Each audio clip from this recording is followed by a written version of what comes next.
Ang tumatakbo ng matulin, kung matinik ay malalim. Wala pa pong nangyaring gano'n, Mr. President. At saka po tayo pag nananakbo. Ako po ay nakasapatos at saka sa kalsada kaya hindi po ako matitinik.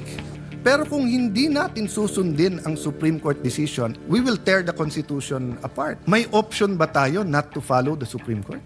Wala po, Mr. President. Nasaan po lahat na nagrereklamo ngayon at nagko-question sa desisyon ng Korte Suprema? Yung mga mahistradong nagko-question ngayon na retirado na, bumoto sila pabor doon. Subalit ngayon, tila nag-iba ang posisyon. Ano nga ba ang pinagkaiba kung meron man? Klaro ang pinagkaiba. Iba ang pangalan ng nasasakdal. What's up mga kaibigan? Sino ang natuwa kahapon sa desisyon ng majority ng Senado na wherein ang impeachment ni BP Sara ay magiging archive? Motion to archive ang napagdesisyonan ng Senado kahapon. Ayan. Sino po naging masaya sa desisyon? Wherein ang unang motion ni Senador Marcolita ay to dismiss. So yun na nga, ang sabi ng minority, meron pa daw ang MR. What if, muna natin, isintabi. Pero yun ang pagdesisyonan mga kaibigan na motion to archive muna ang impeachment ni BP Sara. Ang sabi ni Senador Peter Alan Cayetano na nilibing muna ang impeachment. Pero pwedeng buhayin. Iba daw yung nakalagay lang sa table, iba talaga yung nilibing. Ang sitwasyon ng impeachment ni BP Sara ay nilibing. So parang ang nangyari mga kaibigan ay parang yung impeachment ni BP Sara ay nagiging vampire na anytime pwedeng gisingin. Pero anyways, ang ganda pakinggan, ang ganda ng mga debating nangyari kahapon. Biruin mo, 1:5.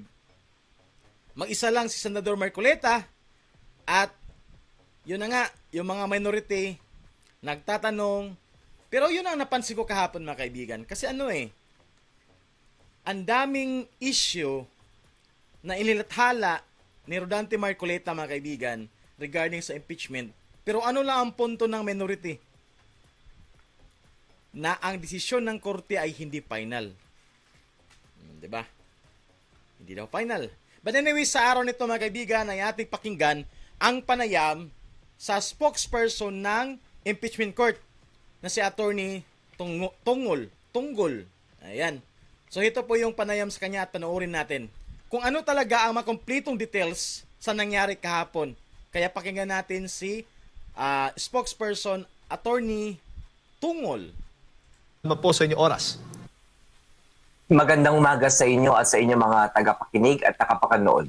Sa wakas, attorney, at kami po ay nagkaroon ng pagkakataon na kayo po ay makapanayam po namin, lalo na ito pong most recent decision po ng Senado patungkol nga po dito sa impeachment complaint laban kay Vice President Sara Duterte. Para na rin sa kaalaman, para maintindihan po ng ating mga kababayan, kahapon ay 11 sa mga senador ang nagdesisyon na i-archive itong ang articles of impeachment o impeachment complaint laban kay Vice President Sara Duterte. Attorney, bakit po yun po yung napiling paraan o remedyo ng Senado kaugnay po dito sa impeachment complaint ni Vice President Sara Duterte?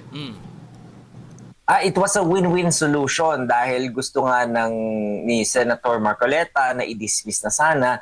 Ngunit ang sinasabi naman ng minority, maghintay muna doon sa maaaring pag-reverse ng Supreme Court ng sarili niya. So para mapagbigyan ng parehong parties at kakatuwa naman na they are both cordial and they are both magnanimous to each other despite the heated debates, inalaw na lang ni Senator Marcoleta yung movant na i-amend yung kanyang motion para ito'y maging motion to archive na lang. So this means na mapapreserve yung record while the case is still inactive. It's not technically dead or terminated. Pwede pa rin i-revive to in the future by another majority vote. Pero for the meantime, nasa records lamang po yon ng Senado. So this affords the Senate maximum flexibility to deal with the matter kung dumating yung pag-reverse na yon na hinihintay naman ng minority. yung pag-reverse ng Supreme Court decision. So, ito yung pinakamagandang hakbang na ginawa ng Senate dahil inassert niya yung kapangyarihan niya na bumoto para sa issue na to, and at the same time sumunod at mag-comply sa Korte Suprema. Ayan. So yun na po mga kaibigan. Ang gusto ni Senador Marcolita talaga ay ilibing na. Pero ang gusto naman ng mayorya, ng minority ay gawing bampera ang impeachment ni BP Sara na anytime pwede gisingin, pwedeng buhayin. Pero pinagbigyan, sige. Yun na nga mga kaibigan, pinagbigyan sila. Motion to archive the impeachment of BP Sara. Kasi nga, marami sa mga kritiko, alam naman po ninyo, marami po sa mga kritiko ng Senate Impeachment Court ang nagsasabi na mali yung paraan, mali yung ginawa. Tagal-tagal po ng Senado na umaksyon kaagad dito sa impeachment complaint. Kaya gano'n. Tapos ngayon, mabilisan lang kagabi yung naging aksyon ng Senado attorney. I think kailangan natin tandaan na yung desisyon na yun ng Korte Suprema ay may nakalagay na immediately executory. Katulad na rin yan doon sa House rules ng House of Representatives na kapag nagkaroon ng complaint ay kailangan immediately ilagay sa order of business or refer sa speaker para ilagay sa order of business within 10 session days. So yung mga terminong yon ay walang question na immediately talaga kailangan madaliin, agad-agad ang ibig nang sabihin. Kumpara yon doon sa sinasabi nila at pinupukol nila sa Senado dati na forthwith daw ay ibig sabihin immediately. Pero nakita naman natin sa mga desisyon ng Korte Suprema na dati pa, no mga 1930s pa, hindi yun ang ibig sabihin, without undue delay ang ibig sabihin. So kung sa utak nila hindi po immediately yung dapat ginawa ng Senado, yun po ay desisyon ng Senado na tumalima doon sa kautusan ng Korte Suprema. Nako, nabanggit mo. Buti na lang nabanggit mo ang immediately executory attorney dahil siyempre marami po ang hindi mga abogado din. Ano bang pagkakaiba ng immediately executory at final executory? General rule kasi kapag nagdesisyon ng isang korte, ito ay hindi pa immediately executory dahil meron pang 15 days para hintayin yung period to appeal o mag-motion for reconsideration. Maliban na lamang kung sinabi na mismo ng Korte Suprema na ito ay immediately executory. So wala na makakapag-question yun kapag nilagay ng Korte Suprema sa dispositive portion na ito ay immediately executory, then kailangan lahat sumunod. So isa yun sa mga exception at nasa kapangyarihan ng Korte Suprema gawin. Ito ay pagkakaiba doon sa final and executory. Dahil pag final and executory, final na yon, tapos na yung period to appeal o yung pag-file ng motion for reconsideration, kaya ang kailangan na lang. Yun na nga mga kaibigan, sabi nga ni Senator Cayetano, in-interview siya, for example, nag-appeal daw yung Kamara.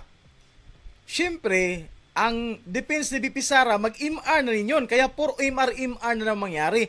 Mas lalong tatagal, aabot rin daw ng, siguro aabot din ng 1 year. So aabot na rin sa February 6, 2026. Sana, ang gagawin lang sana nila, mag-file na lang ulit ng impeachment. Or, yun na nga, sinabi na nga mismo ni Senador Cayetano na kung gusto nyong matanggal sa pagka-presidente, si BP Sara, talunin nyo na lang sa 2028. Di ba? Tamang i-execute yung decision na yon through a motion. Pero dito, kapag immediate executory, hindi na kinakailangan yung mga ganong motion at paghihintay. Opo. So, anong ibig sabihin po nung motion for reconsideration po na inihain po ng House of Representatives? Since sabi nga ng Korte, unang desisyon nila, immediately executory, tapos nung nagkaroon po ng press con yung tagapagsalita ng Supreme Court, ganun din, binigyan din muli na immediately executory ang desisyon, ang kanilang naging desisyon patungkol nga po dito sa impeachment complaint ni Vice President Sara Duterte. Tama ka dyan. Usually nilalagay yung immediately executory kahit na may pendency pa o may right pa na mag-file ng motion for reconsideration. Kung merong mga vested rights yung mga parties o merong mga kinakailangan protektahang mga interest yung Korte Suprema para hindi mabaliwala yung proseso. So katulad na dito, alam naman natin ang impeachment ay isang divisive issue, and I think the Supreme Court deemed it fit na wag nang mag-aksaya masyado ng panahon yung mga branches of government. Kaya kahit na may 15 days pa, kaya nito inisip na wag nang patagalin yung pag-execute nung desisyon na yon at gawin ng immediate executory. Opo. Attorney, sabi ng ilan nga sa mga senador during nga sa hearing kahapon na nawalan ba ng kapangyarihan o itong ang jurisdiction ang Senado patungkol nga po dito sa impeachment cases? Hindi totoo yun, no? Dahil kung makikita ninyo at napanood nating lahat, no, yung ginawa ng Senado kahapon ay pagtalima sa kanyang mataas na duty at tungkulin under sa konstitusyon na i-take matter pa rin yung kaso ng impeachment na ihain sa harap niya. At pangalawa, tumalima doon sa desisyon ng Korte Suprema. At yung pangatlo nga, pagdesisyonan kung paano gagawin yung pagtalima na yun para ibalanse yung kasong nasa harap niya. So yun na nga mga kaibigan kahapon, sino yung nakasubaybay talaga from the start hanggang natapos? So after ng privilege speech ni Senador Marcoleta, yun na nga, nag-interpellate si Senador Soto. Ang napansin ko lang doon mga kaibigan, si Soto, si Risa Ontiveros. Anong reason out nila? Posible daw talagang magbago ang desisyon ng Korte Suprema. Nag-cite sila ng mga example. Si Soto nag-cite. Yun nga last week lang mayroong na desisyonan, nagbago ang ruling daw ng Korte. Tinanong ni Senador Marcoleta, anong decision ba yan? Unanimous? Hindi masagot. Hindi daw sure. Nag-cite na naman ulit si Risa Ontiveros na may unanimous talaga daw nga decision nga nagbago. Tinanong ulit ni Senador Marcoleta, yang unanimous na yan ay in-bank ba yan? Or baka division lang yan? Kasi pag in-bank mga kaibigan, 10 to 15 justices yan. Pag mga division, mga 4, 5, ganun lang. Hindi rin nakasagot. So, despite sa lahat na sinabi ni Marcoleta sa privilege kahapon na ang daming violation, wala man lang bumara na mali ka dyan. Tama ang ginawa ng Kamara. Wala. Ang reason out nila, yun lang, na pwedeng mabago or posibleng mabago ang desisyon ng Korte Suprema, even unanimous. Yun na nga, sinabi na mismo ni Senador Marcoleta, base sa kanyang experience, na in my whole practices daw as a lawyer, it never happened na pag ang in-bank mag-unanimous decision ay mag-twist or magbago ng desisyon. Sino daw doon ang magbago ng desisyon? Ikaw naman, kung ikaw judge, magbago ka, mapasaringan ka na nga, wala man na kay klaro. Di ba? Ganun yan. Tuloy natin. Lahat ng mga issues na ganyan ay pinagbobotohan ng mayorya in a Republican Democratic country such as the Philippines. So nakita natin yung pag-exercise ng Senado ng kanyang kapangyarihan under the democratic process under the Constitution. So hindi totoo yon na hindi paggampanan sa tungkulin ng Senado yung nangyari kagabi. Opo. Attorney, para na rin maintindihan ng ating mga kababayan, ano ho ba ang essence o diwa po ng naging desisyon ng Supreme Court? Kasi nga, hindi ho ba may kanya-kanya pong role ang branches of government, ang legislatura nga, to try and decide, di ba, sa impeachment. Pero dito sa naging desisyon ng Supreme Court, ano ho ba yung gustong iparating para sa ating lahat at lalo na po sa mga kinauukulang mga opisyal? Yung Supreme Court decision na yun, kung mababasa ninyo, medyo mahaba-haba, pati yung mga concurring opinions, sinasabi nila na ang Supreme Court ang may kapangyarihan na mag-decide on the interpretation of constitutional issues at ito rin na may kapangyarihan na mag-decide kung meron nga bang ginawang pang-aabuso ang isang co-equal branch of government doon sa proseso. Hindi ito pagdesisyon doon sa merito ng kaso, ito lamang ay desisyon sa procedural aspect o teknikalidad na within the power of the Supreme Court. At nakita niya na doon sa proseso ng pag-initiate ng impeachment complaint o articles ay nagkaroon ng pang-aabuso sa karapatan ng nasasakdal na si Vice President Sara Duterte dahil hindi siya nabigyan ng due process. Correct. At kasama na rin dito yung pag-aabuso sa kapangyarihan ng pag-initiate dahil hindi ito sinunod yung Correct. one-year bar rule na kailangan isang complaint lamang. At ininterpret yun ng Korte Suprema kung what it entails na mag-initiate, which is yung pag-file at yung referral. So it is not actually a deviation from the Francisco versus House of Representatives case, but actually strengthening the doctrine that it laid down in Francisco. So, sinabi ng Korte na dahil may pang-aabuso, grave abuse of discretion amounting to lack or excess of jurisdiction, lahat ng ginawa ng House of Representatives ay invalido at walang epekto. Kaya nawalan din ng jurisdiction yung Senado. Tama. Sinabi na nga kahapon ni Senador Cayetano na ano pa bang i-dismiss natin? Wala nga tayong jurisdiction. Pero pinagbigyan pa rin nila, mga kaibigan. Kung isipin natin, ang daming violation na ginawa base sa sinabi sa privilege ni Senador Marcoleta. Pero sa 5 minority, Bam Aquino, Kiko Pangilinan, Soto, Risa Ontiveros, Lacson, wala man lang ang point lang talaga nila, posibleng magbago ang desisyon ng korte. Yun lang.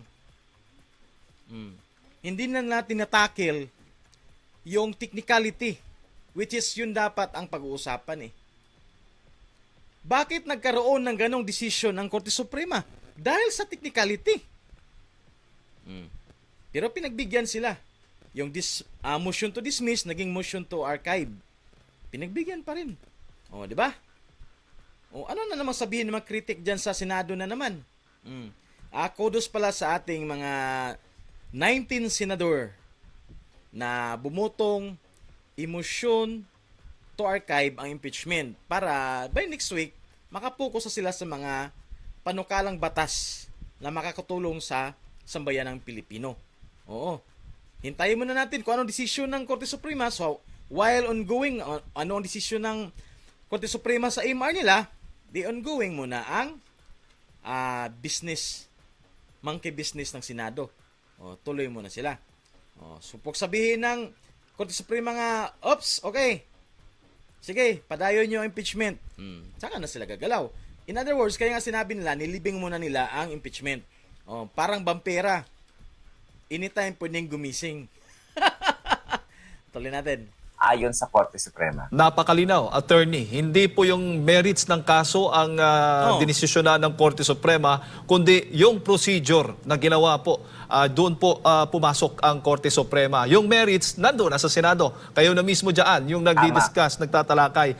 Attorney, para na rin na maintindihan, saan banda po ba sa proseso nito na nalabag po ng House of Representatives, yung tinatawag ng one-year bar rule? Papaano po at saka yung due process, saan po banda po doon na masasabi natin na yan ang na-violate ng Kamara?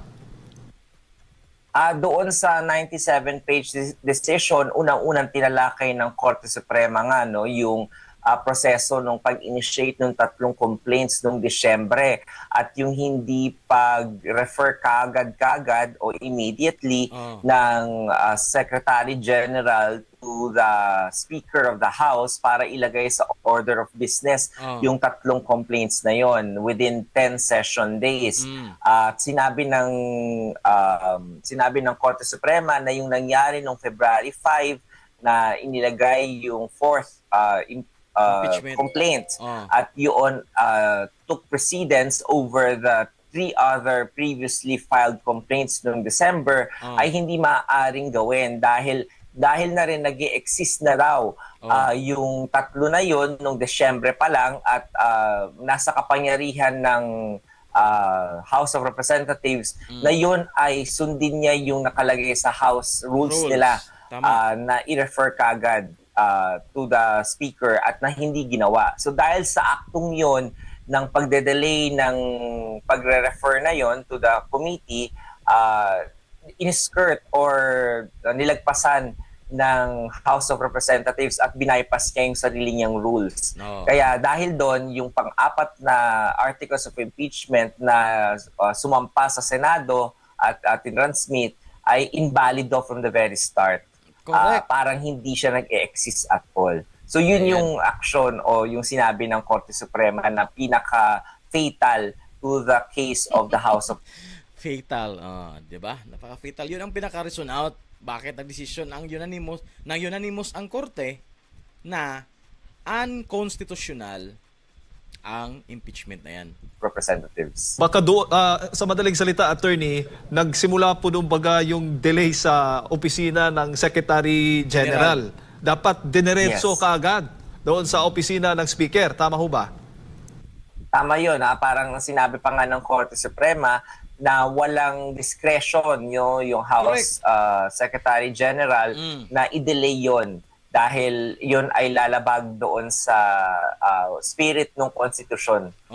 Po, at sinabi din, bago ko lang ipasa kay partner Almar, sinabi din ni Senator Marcoleta kahapon, tinanong po siya ni Senator Cayetano, hindi ho ba kung nabasa ba nila mismo yung complaint mismo doon sa kanila, sa House. At aminado si Senator Marcoleta na wala silang nabasa. Humihingi nga daw siya tapos walang nabasa, attorney. Isa rin ho ba yun sa mga naging violation ng House of Representatives? At sinabi rin kahapon talaga ni Senator Marcoleta na 2 months. Di ba? December, January, February. 2 months. Pinahinog yung 3 impeachment. Isinabay sa pang-4. Wala na, violation na. Pero yung mga critics ng Senado at ng Korte Suprema, hindi yan pinag-uusapan. Tingnan nyo gano'n kawais, mga kaibigan. Gano'n kawais tong mga taong to. Kasi nga against sa kanila, hindi nila pinag-usapan. Pero sapul na sapul talaga sa technicality, mga kaibigan. May nilabag talaga. Di ba? Tuloy natin.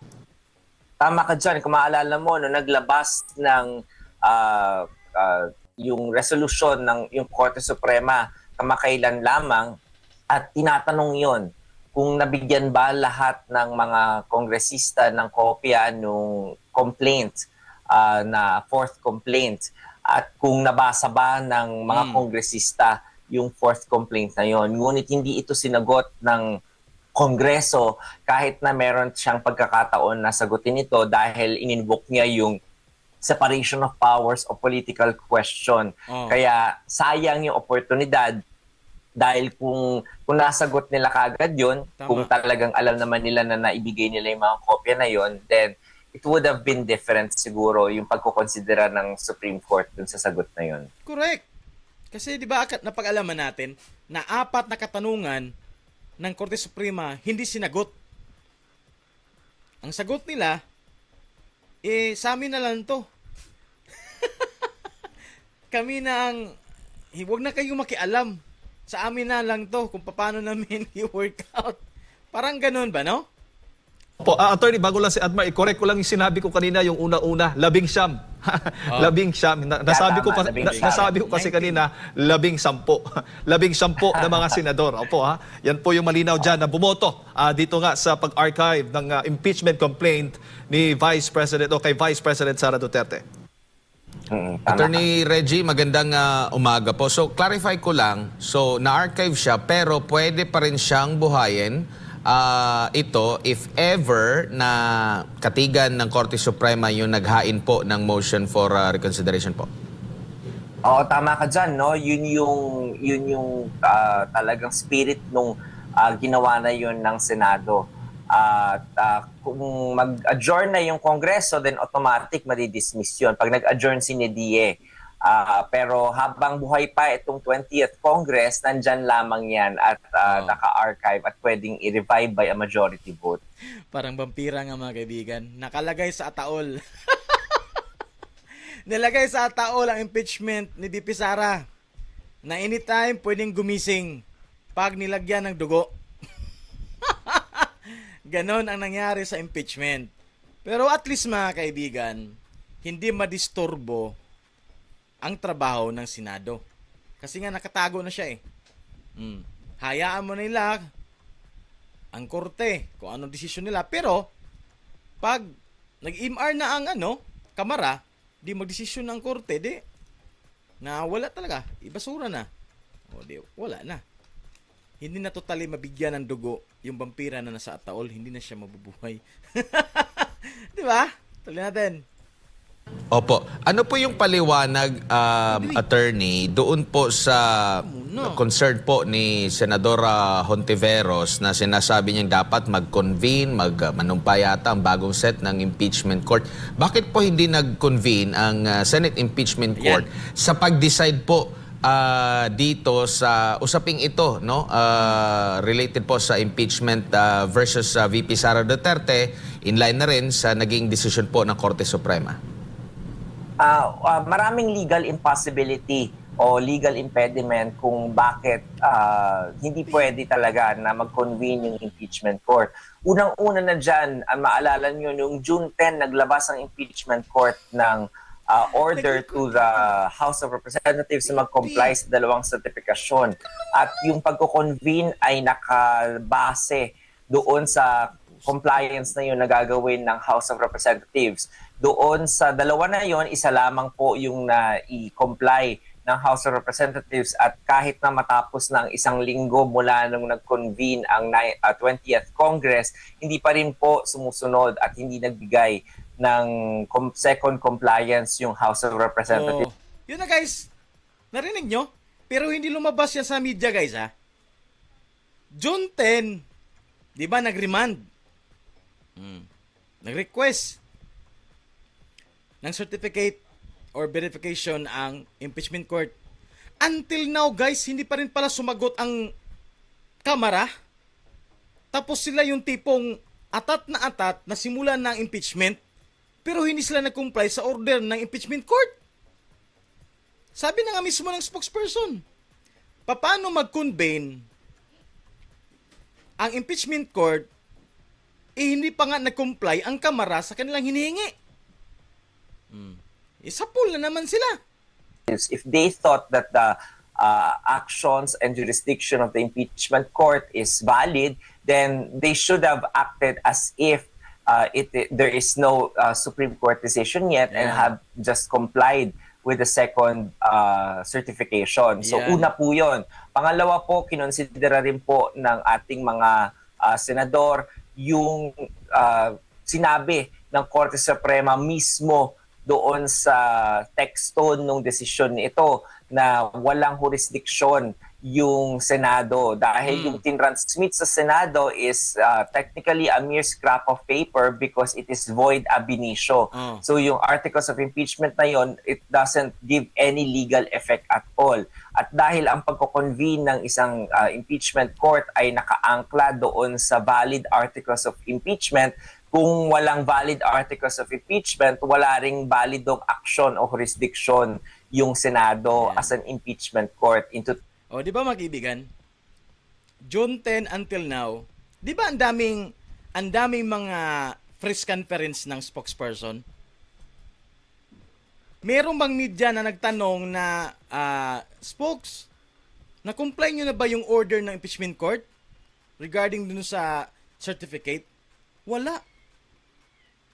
Tapos pag magsalita itong mga nasa Kamara, mga spokesperson, yun totally di-comply everything.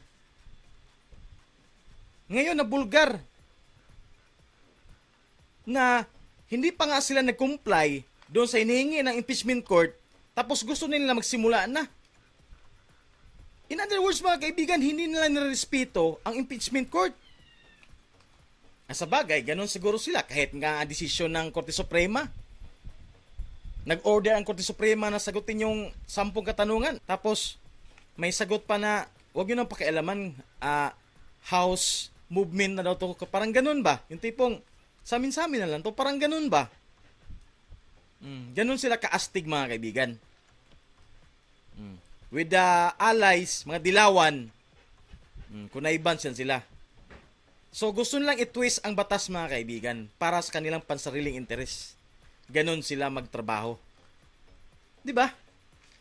Klarong-klaro sinabi ng spokesperson. Paano kami mag-convene? Hindi pa man sila nag-comply sa order ng impeachment court. Biruin mo June 10. July. Mag-August 10 na, mag 2 months na. Sino ngayon ang nag-delay sa impeachment? Sila. Puro convene. Hindi nila respeto ang impeachment court. Kasi yung order ng korte, ng impeachment court, hindi nila hindi sila nag-comply. Diyan mo makita, mga kaibigan, na itong grupo na to ngayon, mga kaibigan, puro sabi, rule of law, pero sila mismo ang ayaw sumunod sa batas. Patigasan ba? Patigasan ang dating nitong mga grupong to, mga kaibigan. Pag magsalita, yan sila, yan sa kamera, press conference, hindi pa pala nag-comply. Wala rin nagtanong na media. Lagi nilang binibira ang Senado. Mabait lang tong Senado, mga kaibigan. Mabait lang talaga sila. They work in in professional talaga. Ganun sila bumirada. So yun na nga, nalaman na natin na sila ang atat, sila naman ang ayong sumunod. Grabe, no? Taking the matter. So dahil doon, medyo magkakaroon ng problema yung Senado kapag mag-convene. It Tama. will be an act of defiance of the Supreme Court decision na immediately executory. So ayaw gawin at ayaw manghimasok ng Senado na i-defy yung decision na yon at respetuhin na kung ano yung sinabi ng Supreme Court na walang jurisdiction, then yung Senate as a plenary hindi naman mawawalan ng jurisdiction. Yun na lamang yung nag-decide at hindi yung impeachment court. Opo, kahapon po doon sa naging privilege speech ni Senador Rodante Marcoleta, inisa-isa niya yung nakita niyang mga mali doon sa proseso ng paghahain ng impeachment laban dito kay Vice President Sara Duterte doon po sa Kamara, which is galing din siya doon. So talagang na-monitor niya ito. Pagpalagay natin, sir, kung hindi po tinanong, kinwestiyon, ito pong naging hakbang ng Kamara, and yet ito na nailahad na maraming mga mali, no? Pero hindi tinanong doon sa Supreme Court. Maari din ba na mag-convene pa rin yung Senate Impeachment Court and i-decide kung itong kanilang natanggap na information, saglit lang, parang may mali dito. So hindi kami uusad dito sa pagdinig nito. I think that was the tenor of the June 10 order of the Senate Impeachment Court when it was apprised by one of the senator judges, si Senator Bato de la Rosa, of the possible defects in the articles of impeachment. Instead of dismissing the articles of impeachment, then it was decided by the plenary na tanungin at ibalik sa House of Representatives yung mga question na yon doon sa pagkaka-initiate nila ng articles of impeachment. So, yun na yung direction na pinapatunguhan ng Senate Impeachment Court in asserting its right na to determine kung yung articles of impeachment na yon na before it ay balido o hindi bago ito magpatuloy. Kaya nga humingi siya ng 2 sertifikasyon. At hindi magpapatuloy yung proseso kung hindi mag-comply doon sa 2 sertifikasyon na yun. Yan. Opo, alam naman po natin din na budget season ang paparating po, attorney, na mga buwan. Kakayanin pa ba if ever man na magkaroon muli ng pagdinig ukol dito sa impeachment, lalo na kung katigan yung kanilang MR, kakayanin pa ba sa oras ng Senado po ito? I think kung merong pag-reverse ng Supreme Court decision, very capable naman yung ating Senate in tackling the many legislative functions that it has, in fulfilling it, and at the same time yung impeachment kung ito'y i-revive pa dahil dun sa reversal na yun ng Supreme Court. So I think walang question yun dahil as we have seen the last few months, nagampanan pa rin naman ng Senado yung kanyang mga tungkuling despite na merong pending impeachment proceedings before it. Opo. Malinaw po ba yung boundary po, attorney, sa kapangyarihan ng Kongreso, ng Kamara, ng Senado, sa sinasaad po sa konstitusyon at doon sa taga-translate kung ano yung nakasaad po sa konstitusyon? Kasi ito yung nagiging debate talaga na hindi, mas makapangyarihan kami. Sabi ng konstitusyon, kami ang may exclusive power dito sa pag-implement nito, attorney. Oo, napakalinaw ng konstitusyon natin kung mababasa ninyo yung kung saan nagsimula at paano na-imbento yung proseso ng pag-i-impeach ng isang opisyales. Ito yung nanggaling sa Britanya na inadapt ng US at nakinopya naman ng ating mga framers ng 1987 Constitution. So doon sa United States at saka sa Britanya, yung kongreso nila o yung parliament ng UK, sila lamang yung pwede mag-try and decide at mag-initiate nung impeachment proceedings na yon. At walang kinalaman yung kanilang judiciary doon sa mga aksyon na gagawin sa impeachment. Ngunit dito sa ating bansa, yung 1987 Constitution na framers natin, dahil na rin doon sa nangyari nung mga panahon ng martial law, naisip nung 1987 framers natin na wag ibabaliwala yung judiciary doon sa proseso ng impeachment. Kaya nilagyan niya ito ng power of judicial review under Section 8,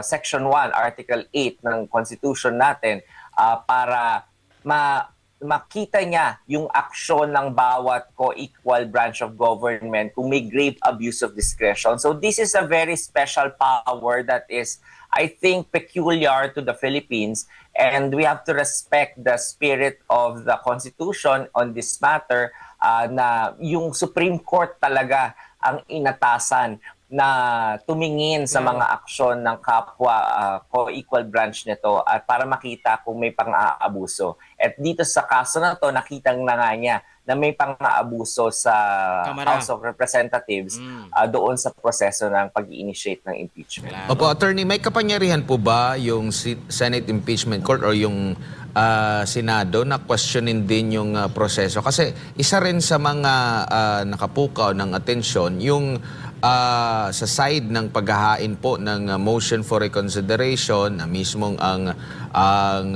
Office of the Speaker yata, walang resolution. Needed pa ba ng resolution?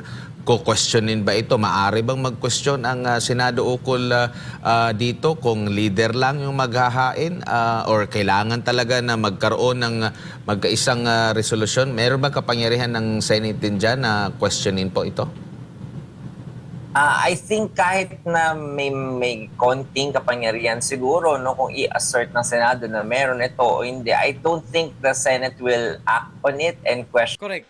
Base sa naano ko tama siya. Matigas nga ang Kamara Hindi nga nila narerespeto ang nung June 10 na request or order ng impeachment court. How much more na questionin sila ng impeachment court regarding sa technicality. Kasi yun ang tanong ni Admar Di ba?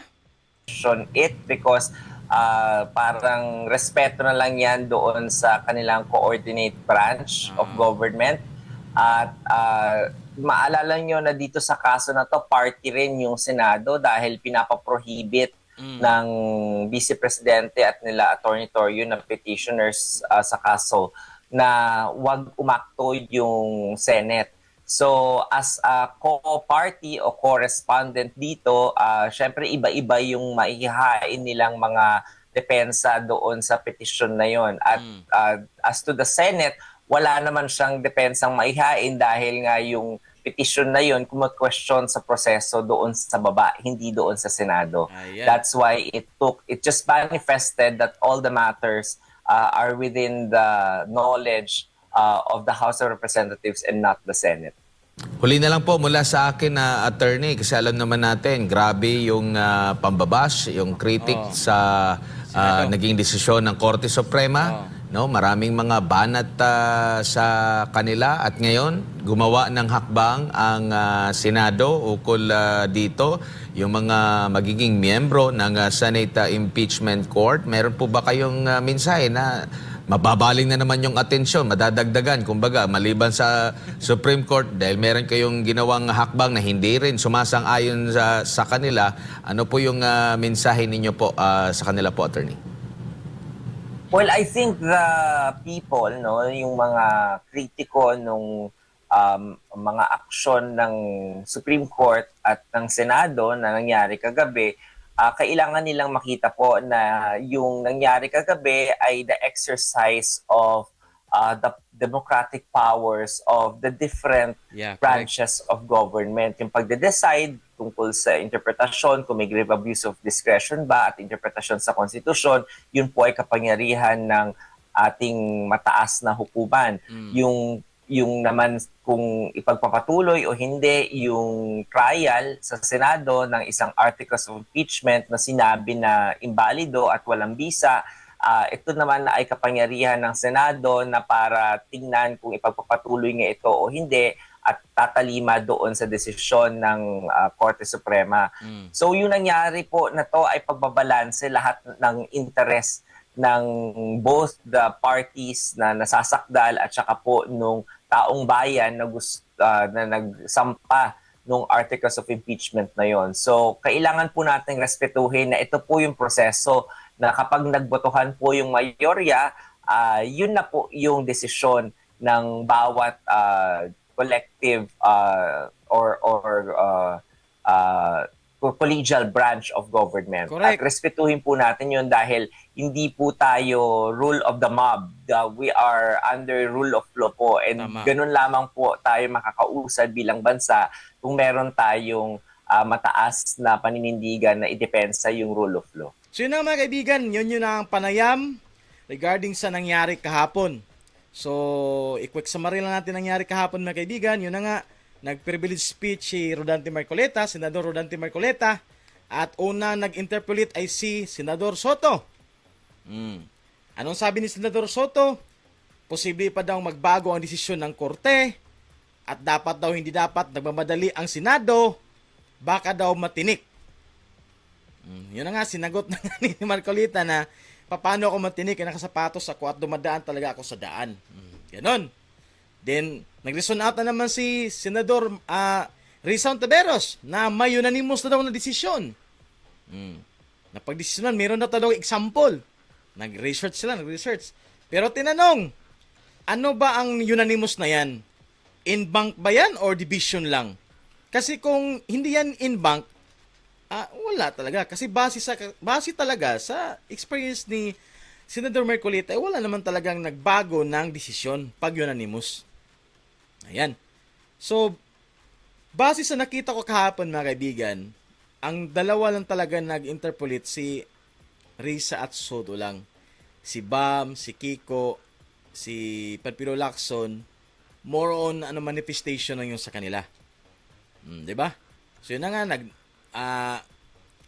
tumindig din si Senador Peter L. Cayetano. Inano niya yung mga tinatawag na guidelines na dinagdag ng korte. Tinanong si Marcoleta na kaya ito bang mga guidelines na to ay nagpabigat? Mas mabigat na ba ang next na impeachment? Kasi gustong i-point out ni Senador Cayetano na ang guidelines na yon ay magbibigay ng mas magaan na trabaho sa mag-impeach kasi may guideline na para hindi na magkamali. Tapos yung pagkaintindi naman ng mga kritiko ay mas lalo nang pinapahirapan ang pag-file ng impeachment. Wala namang binago dun. Gi-clarify lang para hindi na magkamali for the next time. So yun na nga, nasaksihan din natin kahapon mga kaibigan ang pahayag ni Chis Escudero bago siya mag-vote yes. Yun na nga, sinumpalpal niya ang mga retiradong mga justices. Same lang naman ang kaso, bakit iba ang pronouncement nyo ngayon? Dahil ba iba ang apelyido? Dahil Duterte? Dahil ba anti-Duterte kayo? Kaya nag-iba yung desisyon? So palpal mga kaibigan. Kung sino pang hindi nakapanood sa ating video na regarding dyan sa pagsupalpal ni Chis Escudero, pwede nyo pong tingnan po sa channel ko po. Yun na yun, highlights na yun mga kaibigan. Hindi mo na kailangan panoorin ang buong hearing. Bisitahin nyo lang po yung aking channel. Yung mga upload videos natin. Mga highlights na yun sa nangyari sa hearing kahapon. Para kasi panoorin nyo mismo ang buong hearing mga kaibigan. 6 hours po yun. So kinuha natin mga highlights, kinakat-kat, mga 4 videos yan. Tingnan nyo na lang po. Regarding kang Risa Ontiveros versus Rodante Marcoleta. Soto versus Rodante Marcoleta. Ayan. Then meron ding sharing idea ni Cayetano at saka Rodante Marcoleta. At saka yung speech ni Senador Chis Escudero. Marami pong nanood. Kasi supalpal talaga mga kaibigan. Supalpal na supalpal ang mga kritiko. Diyan mo malaman mga kaibigan at diyan mo talaga makita ang isang tao na walang paninindigan, walang prinsipyo. Nagbabago-bago ng desisyon. Bakit nagbabago-bago ang desisyon? Kasi before, pabor sa kanyang friendship. Ngayon, hindi pabor. Nagbago siya ng desisyon. Yan ang problema. Pag walang prinsipyo mga kaibigan, kahit gaano ka pa katalino, kahit retired justice ka pa, retired justice so matalino talaga yun kasi justice, di ba? Pero pag nahaluan na ng politika, nagbabago ang prinsipyo. Kaya nasupalpal sila ni Chis Escudero. Di ba? So, ayun mga kaibigan, nag-enjoy kayo sa ating video sa araw na ito. Ayan, so nagbigay lang ako ng counting summary sa nangyari sa hearing. Basta kung gusto niyo makita ang highlights ng ng hearing kahapon, nasa ating channel po mga kaibigan. Kata po natin yan para hindi na kayo mahirapan at makita nyo na totally diretso yung mga bombastic na mga pahayag ni Marcoleta, din sa minority, ganon. Ayan po. So kung na-enjoy po kayo sa ating video, huwag kalimutan mag-like, share, and subscribe. And until next time mga kaibigan, bye-bye.